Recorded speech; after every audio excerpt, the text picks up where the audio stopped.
오늘 아침에 우리에게 주시는 하나님의 은혜의 말씀은 마가복음 12장 13절에서 17절까지의 말씀입니다. 다 같이 합독하도록 하겠습니다. 저희가 예수의 말씀을 책잡으려 하여 바리새인과 헤롯 땅 중에서 사람을 보내매 와서 가로되 선생님이여 우리가 아노니 당신은 참되시고 아무라도 꺼리는 일이 없으시니 이는 사람을 외모로 보지 않고 오직 참으로서 하나님의 도를 가르치심이니이다. 가이사에게 세를 바치는 것이 가하니이까 불가하니이까 우리가 바치리이까 말리이까 한데 예수께서 그 외식함을 보시고 이르시되 어찌하여 나를 시험하느냐 대내리온 하늘을 가져다가 내게 보이라 하시니 가져왔거늘 예수께서 가라사대 이 화상과 이 글이 네 것이냐 가로되 가이사의 것이니이다. 이에 예수께서 가라사대 가이사의 것은 가이사에게 하나님의 것은 하나님께 바치라 하시니 저희가 예수께 대하여 심히 기이 여기더라. 아멘. 하나님의 말씀입니다. 오늘 본문 말씀 마가복음 12장 13절 17절의 말씀은 예수님을 공경에 빠뜨리려고 하는 두 번째 악의적인 질문, 그리고 그 질문에 대한 예수님의 지혜롭고 권세 있는 대답이 기록되어 있는 본문입니다. 이 본문 말씀 가이사의 것은 가이사에게 하나님의 것은 하나님께 바치라. 이 말씀은 교회 밖에 있는 세상 사람들도 많이 알고 있는 이야기예요. 그런데 이 말씀의 참된 진의가 무엇인가 하는 것은 간단한 일은 아닌 것 같습니다. 여기에서 보시면 13절에 저희가 예수의 말씀을 책잡으려 하여 바리새인과 헤롯 땅 중에서 사람을 보내매 라고 말하면서 이 본문의 등장인물과 그들의 의도가 여기에 기록되어 있습니다. 바리새인들과 헤롯 땅이 다시 등장하고 있고 그들이 예수를 책잡으려 했다라는 말이 기록되어 있는데 여기에서 아그루오라는 단어가 책잡다라고 표현되고 있는 그 단어입니다. 이 단어의 뜻은 사냥꾼들이 그물과 덫을 놓을 때 쓰는 말을 책잡다, 아그루오라는 단어가 사용되고 있다는 것입니다. 병행 본문인 마태복음 22장 15절을 보시면 예수로 말의 올무에 걸리게 할까 상논하고 라고 표현하고 있어요. 말의 올무에 걸리게 하려고 이 바리새인과 헤롯 땅이 서로 상논하였다. 서로 의논하고 예수께 왔다. 이렇게 볼 수 있습니다. 여러분, 여태까지 우리가 살아온 인생을 가만히 보면요. 모든 실수가 이 말의 올무에 걸린 것과 연관이 되어 있어요. 인간의 실수는 그리고 나의 실수는 항상 이 말의 실수의 연관이 크다는 것을 우리가 생각하게 됩니다. 올무를 놓는 것을 악하다고 표현할 수 있다면 올무에 빠지는 것은 어리석은 것이라고 말할 수 있을 것입니다.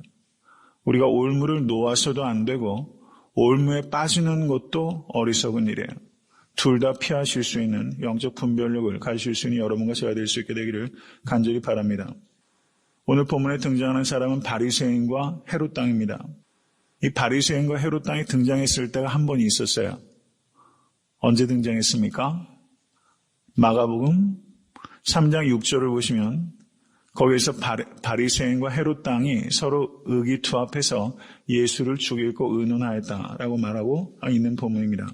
근데 오늘 본문에 이 두 그룹의 사람들이 다시 등장하고 있어요. 그런데 13절을 보시면 12절에 저희가 바리새인과 헤롯 땅 중에서 사람을 보내매라고 말하고 있습니다. 그러면 이 두 부류의 사람을 선발해서 보낸 사람은 누굽니까? 11장 27절을 보시면 저희가 다시 예루살렘에 들어가니라 예수께서 성전에서 걸어 다니실 때 대제사장들과 서기관들과 장로들이 나와, 지금 여기에서 바리새인과 헤롯 땅을 보낸 사람은 대제사장들과 서기관들과 장로들이에요. 이 사람들은 누군가? 예루살렘 공의회, 사내들인 공회의 핵심 멤버들이에요. 그래서 지금 바리새인과 헤롯 땅을 보낸 사람은 사내들인 공회가 파견한 사람들이다라고 볼 수 있고, 바리새인과 헤롯 땅 중에서 그 중에서 꽤나 영리하다는 사람만 선발해서 지금 예수님을 책잡으려고 보낸 것이다. 이렇게 볼 수 있다는 것입니다. 그런데 바리새인과 이 헤롯 땅이 평소에는 정치적인 입장에 있어서 완전히 상극에 속하는 매우 반목하고 이질적인 집단이라는데 참 안타까움이 있다는 사실입니다. 바리새인들은 혁명가들은 아니지만 로마 권력에 대해서 적극적으로 반대하던 사람들이었어요. 그런데 헤롯 땅은 헤롯 땅이라는 이름이 붙은 이유도 헤롯 일가에 빌붙어서 권력을 유지하던 정치인들 집단이기 때문에 헤롯 땅이라고 합니다. 근데 헤롯 땅은 로마의 비호가 없이는 그 권력을 유지하지 못했던 이 사람들이 이 헤롯 왕입니다. 예수님 아기 예수를 죽이려고 했던 사람이 헤롯 더 그레이시고 헤롯 더 그레이시 죽은 다음에 이 팔레스타인이 헤롯 대왕의 3명의 아들들에 의해서 그걸 분봉왕이라고 합니다. 나라가 나뉘어서 통치됐어요. 근데 그 중에서 그 유대 지역을 다스렸던 그 분봉왕이 헤롯 아킬레우스인데 이 헤롯 대왕의 아들 헤롯 아킬레우스가 그 매우 폭정을 일삼았기 때문에 그 유대인들이 로마 황제에게 탄원을 해서 로마 황제가 헤롯 아킬레우스를 제거하고 이 유대 지역은 로마가 직접 통치하고 있었던 그런 상황이라는 것입니다. 그래서 이 헤롯 그 분봉 왕들의 권력 뒤에는 반드시 로마의 비호와 지원이 있어야만 됐기 때문에 이 헤롯 땅들은 로마 권력의 친로마 정책을 유지할 수밖에 없었던 그런 한계를 가지고 있었던 것입니다. 그러므로 바리새인들은 로마의 통치에 반대하는 입장이고 그리고 헤롯 땅은 로마 통치를 받아들이는 전혀 상반된 입장을 가지고 있는 두 부류의 사람이 야합한 것인데 그 이유가 무엇입니까? 예수를 죽이려고 하는 공동의 이유 때문에 평소에 적이 친구가 된 것이죠. 적의 적은 친구란 말이 있지 않습니까? 이 세상 정치판에서 항상 벌어진 일들이 이런 일 아니에요. 이것을 야합이라고 하는 것입니다. 이 두 집단이 공동의 목표로 야합하고 있는 그런 상황을 볼 수 있는 것입니다. 이들이 예수께 와서 하는 이야기를 보십시오. 선생님이여, 당신은 참되시고 아무라도 꺼리는 일이 없으시나니 이는 사람을 외모로 보지 않고 오직 참으로서 하나님의 도를 가르침이시니이다. 여기에는 진정성이 있습니까? 없습니까? 진정성이 없어요. 진정성이 없는 칭찬을 아부라고 하는 것입니다.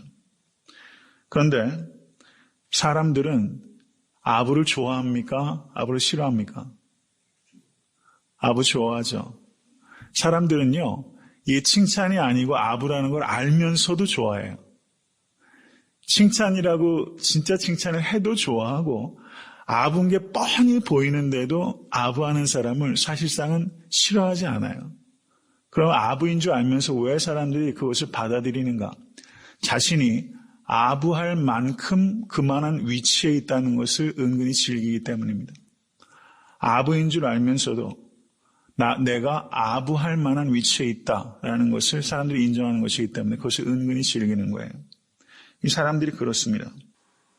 그리고 우리가 하나 조심해야 될 것이 사람들이 이렇게 막 칭찬해 준 다음에 그것으로 끝이 나질 않고 칭찬해 주고 그런데 한 가지 부탁이 있습니다.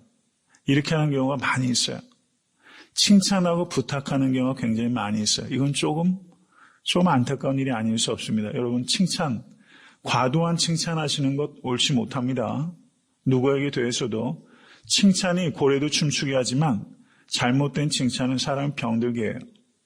그래서 과도하고 그리고 없는 사실을 만들어낸 칭찬은 사람을 병들게 합니다. 그래서 칭찬할 때도 조심하셔야 돼요.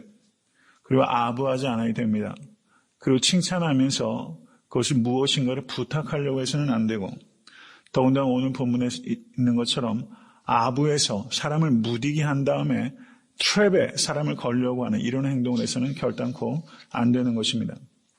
이들의 말이 당신은 참되시고 아무라도 꺼리는 일이 없으시니 이는 사람을 외모로 보지 않고 오직 참으로써 하나님의 도를 가르치심이니이다. 사람을 외모로 보는 것이 옳지 못하다는 것을 이 사람들이 알아요. 그렇죠? 그런데 이들은 예수님을 외모로 봅니까? 외모로 보지 않습니까? 외모로 보는 거예요. 외모로 보는 거예요. 갈릴리 출신이고 나사렛 출신이고 랍비 교육도 받지 않았는데 저가 성전을 청결케 하고 성전에서 여러 가지 일들을 가리키는 것 때문에 속이 뒤집히는 거예요. 이들 자신은 사람을 외모로 보는 것이 옳지 않다는 것을 율법을 통해서도 알고 있고 지금 이렇게 고백하고 있지만 실제는 외모로 판단하고 있는 자기 모습 가운데 빠져 있다는 것입니다. 이렇게 말과 행동이 완전히 분리된 거예요. 이것에 대해서 예수님께서는 그들의 외식을 아셨다라고 표현하고 있습니다. 그들의 외식함을 아셨다. 15절 말씀입니다. 외식하다라는 말이 어원적으로는 어디에서 유래하는 거냐면 연기하다 이런 뜻입니다. 연기하다. 지금 바리새인과 헤롯 당이 예수 앞에 나와서 연기하고 있는 거예요. 여러분 다소 거북살스러운 이야기인지 모르겠지만 우리가 신앙생활하면서 연기할 때가 굉장히 많이 있다는 것을 우리가 알아야 돼요. 여러분 교회에 추석하시면서 종교 연극해서는 안 되는 것입니다. 예수님께서 우리가 연극하는 것을 정확하게 알고 계세요. 누가 제일 연극할 수 있는 위험성이 높습니까? 목사예요. 목사의 강대상에 올라서기 때문에 사실은 이 자리가 제 박일철 목사님들 말씀하시지만 칼도마 같은 자리가 이 자리라고 생각해요. 얼마나 부담스럽고 위험한 자리인지 몰라요. 위험한 자리예요. 무서운 자리가 이 강대상이라고 저는 생각합니다. 여러분 주일에 교회에 오셔서 신앙생활 하시면서 그것이 종교 연극이 되지 않도록 여러분 항상 깨어있으실 수 있게 되길 주님의 간절히 축원합니다. Church play에서는 안 돼요. Church play. 교회가 연극마당이 되고 있다고요. 마당극해서는 안 되는 것입니다.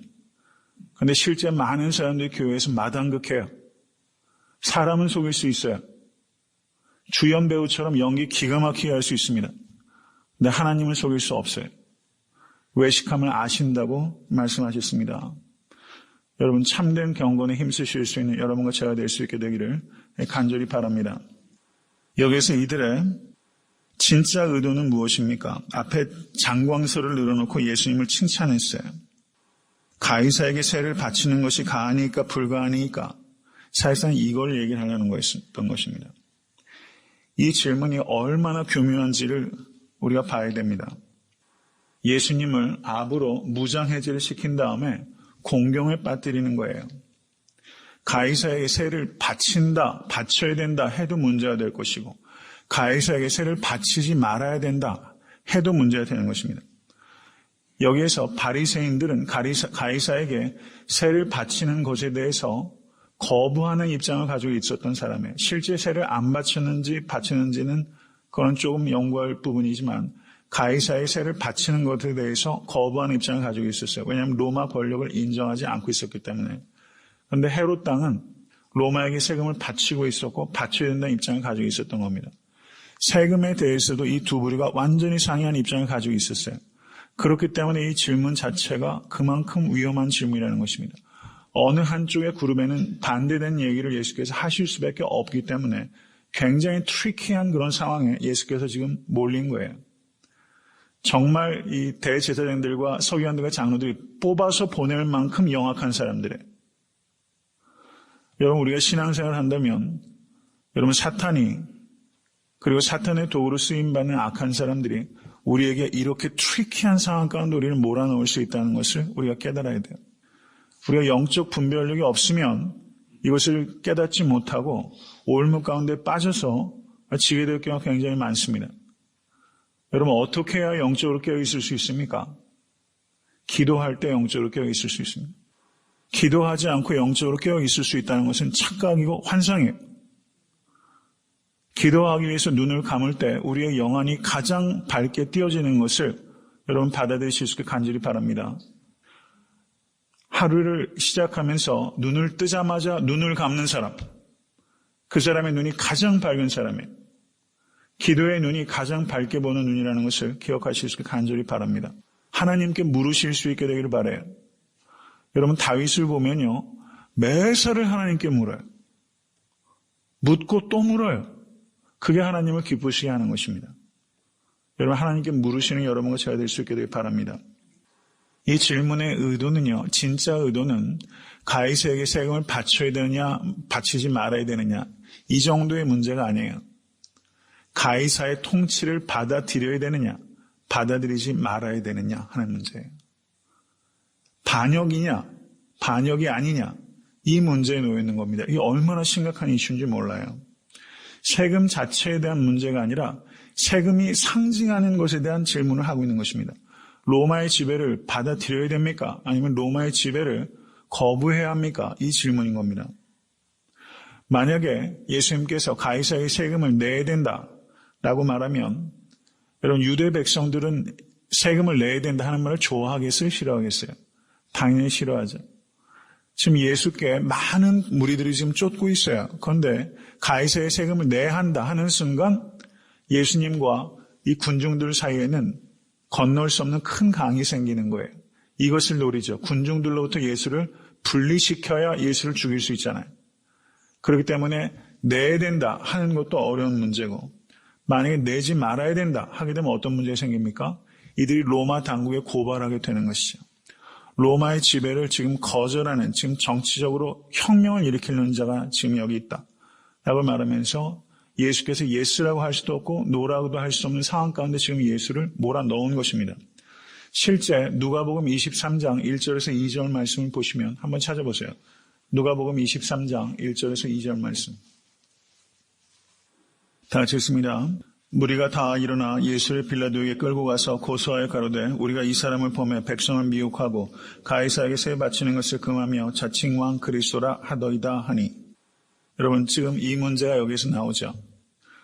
마가복음에서는 이런 내용을 기록하고 있지는 않아요. 공관복음서를 우리가 종합적으로 봐야 될 이유가 있는 거예요. 그 상황이 이렇게 입체적으로 그려지는 겁니다. 지금 예수께서 가이사에게 세 바치는 것을 금했습니까? 금하지 않았습니까? 금하지 않았어요. 그런데 금했다고 말하잖아요. 여러분, 우리가 생각할 때 세상에 루머 굉장히 많습니다. 인터넷상에 있는 루머들 엄청 많아요. 증권과 찌라시라는 말 있지 않습니까? 어떤 말은 부분적으로 맞는 말도 있어요. 그렇기 때문에 거짓말들에 대해서, 돌아다니는 것에 대해서 우리가 흔히 생각할 때 없는 말이겠어? 이렇게 얘기를 한다고요.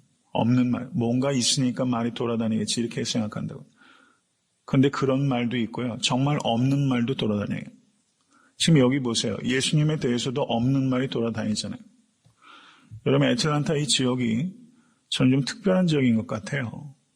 제가 미국 생활 경험이 사실 짧기 때문에 미국에서 3, 40년 사신 성도님들 경험과 비할 바가 아니고, 저야 뭐 항상 교회와 학교, 책상 여기에 많이 있었던 사람이기 때문에 실제적인 삶의 자리의 살풍경은 제가 경험하는 것은 매우 부족하고 제한적이라는 생각은 듭니다만, 제가 뭐 보스턴, 뉴욕, 코네리컷 이렇게 생활하다가 이 애틀란타 오니까 애틀란타는 굉장히 말이 많아요. 굉장히 루머가 많아요. 그리고 굉장히 말이 빨라요. 그리고 제가 이렇게 보니까 이 애틀란타처럼 한국 사람들이 아주 초밀집으로 사는 지역은 다른 지역에서는 유례가 없는 것 같아요. 너무 초밀집으로 이렇게 생활하시다 보니까 말들이 너무 빠르고 너무 많아요. 근데 없는 말들이 너무 많아요. 교회에 대한 말들도 저는 개인적으로 그렇습니다. 저희 교회나 저에 대해서 지나치게 칭찬 있는 거 사실상 굉장히 부담스러워요. 굉장히 부담스러워요. 여러분, 사람 칭찬할 거 없습니다. 그리고 교회에 대해서도 다른 사람들이 이렇고 저렇고 얘기를 하시면 지나친 칭찬 말씀 들으면 여러분 그때 겸손하게 말씀하시는 게 좋아요. 그런데 또 지나치게 없는 말들이 돌아다니는 것도 사실이에요. 상당히 유의해야 될 필요가 있습니다. 우리가 없는 말들도 돌아다닐 수 있다는 것을 항상 생각하셔야 돼요. 그래서 제가 지난번에 말씀드렸지만 이게 사실인가? 일단 그 부분을 생각해야 되고, 두 번째, 이게 공정한가? 라는 부분을 생각해야 되고, 세 번째는 이게 필요한가? 하는 걸 생각하셔야 돼요. 이게 필요한가? 다른 말로 생각하면, 이 뭉뚱그려서 얘기하면 이게 은혜가 되는가? 은혜가 되지 않는가? 하는 걸 생각하셔야 돼요. 교회 안에서도요, 우리가 옳고 그른 것에 대한 분별력이 분명히 있어야 돼요. 그런데 제가 늘 말씀드리는 것처럼 그른 것으로 사람들을 아프게 하고 실족하게 하는 일들이 있지만 옳은 말 하면서 사람을 더 괴롭게 할 수 있다는 것을 알아야 돼요. 교회에서는요, 옳은 말이 아니라 은혜로운 말이 있어야 돼요. 교회에서는 옳은 행위 가지고 충분하지 않아요. 은혜로운 행위가 있어야 되는 거예요. 항상 은혜 안에 모든 것이 소금 치듯이 해야 되는 겁니다. 음식의 간을 소금으로 하는 것처럼 은혜의 간을 거기에 입히지 않으면 그 말과 행위는 그 자체는 옳은 것이라 할지라도 그것이 덕이 되지 못하고 하나님께 영광을 올리지 못하는 일들이 있을 수 있다는 것을 항상 염두에 두실 수 있기를 간절히 바랍니다. 예수님께서 그 뒤에 이어지는 말씀은 어찌하여 나를 시험하느냐? 데나리온 하나를 가져다 내게 보이라. 데나리온 하나를 가져와서 내게 보이라. 그러니까 무심결에 데나리온 하나를 꺼내내놓은 거예요. 그러자 예수님께서 뭐라고 하십니까? 이 화상과 이 글이 네 것이냐? 가로되 가이사의 것이니이다. 가이사의 것은 가이사에게, 하나님의 것은 하나님께 바치라. 여기에서 이게 무슨 말인가 알 것 같기도 하고 모를 것 같기도 하고 아리송하고 그러시잖아요. 데나리온이 로마 동전입니다. 로마 동전. 300데나리온의 향유를 깨뜨렸잖아요. 하루 임금이 한 데나리온이에요. 그런데 유대 지역은 아까 뭐라고 말씀드렸습니까? 헤롯 아킬레우스가 통치하다가 그가 권좌에서 쫓겨났어요. 로마 권리에 의해서. 유대 총독이 직접 다스리고 직하라는 것이 여기입니다. 여기는 로마 동전이 통용이 돼요. 그런데 유대인들은 그 로마 동전을 언제 한번 쭉 제가 보여드릴 수 있는 자료를 통해서 보여드릴 수 있는 기회도 있겠지만 거기에 식물 같은 것들이 있는 경우들이 있어요. 근데 유대인들이 거룩한 식물 가령 포도나 이런 거나 무화과 나무나 이런 거는 예외지만 다른 식물이 새겨진 것들도 유대인들은 상당히 알러직한 반응을 가지고 있었던 겁니다. 그런데 이 로마 동전에 예수님께서 이 화상과 이 글이 누구냐? 화상은 사람 얼굴 용모잖아요. 예수님 당시에 로마 동전에는 가이사 티베리우스 황제의 화상이 거기 있었어요. 여러분 갈릴리 바닷가를 다른 말로 뭐라고 말합니까? 디베리아 바닷가 있죠? 그게 티베리우스 황제예요. 티베리우스 황제의 이름을 따서 지명을 명명할 정도로. 그러면 그 로마 황제 티베리우스의 화상이 거기 있었고 실제 동전에 새겨진 말이 이 말이에요. 만민의 주 신성한 어거스투스의 아들 티베리아 가이사. 만민의 주 신성한 어거스투스의 아들 티베리아 가이사. 이 글이 네 것이냐? 라고 했을 때 이 내용을 그들이 본 것이죠. 만민의 주. 그렇기 때문에 유대인들이 예루살렘 성전의 성전세를 바꿀 때 동전 바꾸는 사람이 예루살렘 성전 안에 있었죠. 이 티베리우스의 황제의 화상과 만민의 주, 이건 신성모독입니다. 이건 우상숭배예요. Emperor worship. 그 황제 숭배하는 것이 굉장히 광범위하게 퍼지게 됩니다. 주전 1세기에. 갈수록 이 문제가 굉장히 심각해져요. 그렇기 때문에 이 동전을, 로마 동전을 받지 못하는 것입니다. 또 하나는 로마 동전을 이렇게 보시면 거기에 남녀가 누워가지고 성행위를 하는 것이 로마 동전에 새겨져 있기까지 했어요. 낯 뜨거워가지고 볼 수가 없어요. 한번 인터넷에 한번 검색해 보세요. 이게 무슨 포르노그래피 영화 보는 것 같아요, 동전에. 그런 동전이 거기 있을 정도였습니다. 그런데 지금 예수님께서 데나리온 하나를 내놔라. 무심코 내놨더니 거기 티베리우스의 화상이 거기 있는 것입니다. 경건한 유대인들은 그런 동전 자체를 가지고 있는 것을 거부했어요. 그리고 그런 동전 만지는 것 자체를 거부했던 것입니다. 그런데 지금 이 동전을 내놓았어요. 누가 내놨겠어요? 헤롯 당원이 내놨을 거예요. 아마도 바리새인들은 아니었을 겁니다. 바리새인들은 거부하기 때문에 그런 동전 지참 자체를 거부했을 경우가 많아요. 3개를 가지고 있었겠죠. 데나리온이 아니라. 그래서 지금 무심코 그것을 내놨어요. 그것을 가지고 있다는 것은 무엇을 의미하는 겁니까? 가이사의 통치를 자기는 인정한다는 것을 행동으로 나타낸 거예요.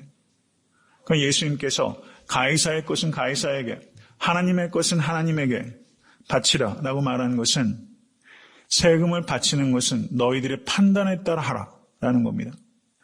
가이사에게 세금 바치는 것을 너희들이 부담스럽게 생각하고 저항한다면 그렇게 할 것이요. 동전을 가지고 있는 너는 그것을 받아들이는 것이라면 그렇게 해라. 그런데 그런 원칙 위에 있는 절대적인 원칙이 있어요. 그것은 무엇인가? 바리새인이든 헤롯 당이든 상관없이 하나님의 것은 하나님께 바쳐야 되는 것이다. 이것을 절대적인 원리로 예수님께서 이야기를 하시면서 가이사에게 바쳐야 될까, 바치지 말아야 됩니까 하는 질문의 예봉을 예수님께서 피해 가셨어요. 그리고 절대적인 원칙을 얘기하셨어요. 하나님의 것은 하나님에게 라고 말씀하시면서 그러자 그들이 어떻게 합니까? 저희가 예수께 대하여 심히 기이 여기더라. 여러분, 지혜는 하나님을 경외하는 것이 지혜의 근본을 믿으실 수 있게 간절히 바랍니다. 세상에서 박사학위 3개, 4개씩 하고도 어리석은 사람들 많이 있어요. 세상 지식은 많은 것 같은데요. 얘기 나눠보면 정말 허당해요. 제가 공부할 때 보면요. 같이 공부했던 사람들 중에, 그 미국 사람들 중에서도 박사학위가 막 2-3개씩 있는 사람들 많이 있었어요. 그런데 허당입니다. 허당. 정말 지혜는 하나님을 경외하는 데 있는 것을 믿으실 수 있게 간절히 바랍니다. 이 생명의 진리를 정말 믿는 것, 여기 지혜의 근본이 여기 있어요. 예수님께서 이 바리새인들 그리고 헤롯단 중에서 뽑고 뽑아가지고 최정예가 지금 예수님 격파하겠다 좀 온 거 아닙니까? 지금 낯뜨거운 꼴을 당하고 기이 여기 물러왔잖아요. 여러분 지혜를 하나님께 구하실 수 있게 간절히 바랍니다. 지혜를 구하시면 하나님께 풍성하게 주십니다. 여러분 오늘을 살아가실 때 우리 앞으로 평생의 삶을 살아가시면서 이 사탄이 이렇게 트랩을 놓으려고 우리를 할 때 여러분 멋지게 예봉을 피해 가시고 카운터 블로를 한번 멋지게 날리시는 여러분과 제가 될 수 있기를 주님으로 간절히 축원합니다.